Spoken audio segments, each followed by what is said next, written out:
E whakarite rautaki ana ngā uri o Ngāi Tamahaua, hei kaupare atu i ngā horonga whenua, e karapoti ana i tō rātou marae o Ōpape. Ko tā tō rātou rōpū taiao, he toro atu ki ngā mātanga pū taiao, kai mātai whenua anō rā hoki, kia āta whakamātautau i te one one, kia mārama pū ai rātou he aha te huarahi tika hei whai mā rātou. I te āhuarangi e mahi nei i tāna mahi. Anei te pūrongo a Awhina Kurei. E nā te whio mai o te korokoro o parata, tētahi o ngā kaitiaki o roto i te moana. E nā tana whiotanga, he tohu, he tūkino kei te hara mai.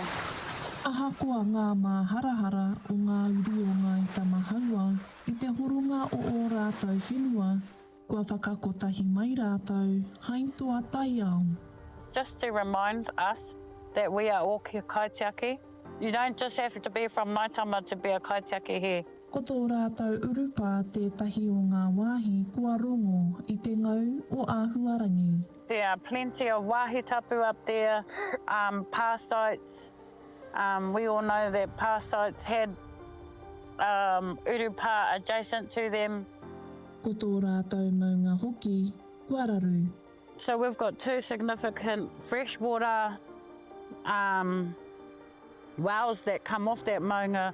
So we know that that's causing part of the erosion too, is the waterways, but keeping in mind that we want to keep those water flowing to maintain the mauri, the life essence of our maunga there.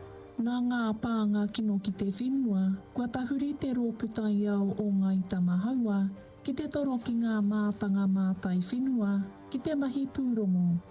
We want to check if the biodiversity is healthy, which is why we have requested the information.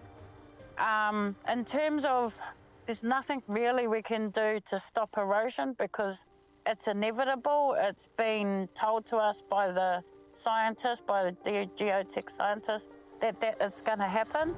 The crux of the report is that the sea level is going to rise and that we needed to ready ourselves to be able to be resilient in our taiao space. E mahi tahi nei te hapu ki te kaunihera o Ōpōtiki, e kotahi ai ngā whakaaro. We had a meeting with Ōpōtiki District Council and made them aware that we have a taiao group called Karere ki Tai, and that we have cultural values that we would like Ōpōtiki District Council to engage with us through. And that goes for any outside organisation that want to come into our area, that these are our kawa and our tikanga that Ngāi Tamahaua has for our takutai moana. E anga whakamua ana, te titiro. Our future moia for our taiao group is to really get solid on our succession plan. And our succession plan looks like cultural monitoring, wānanga, it looks like monitoring out in the ocean as well.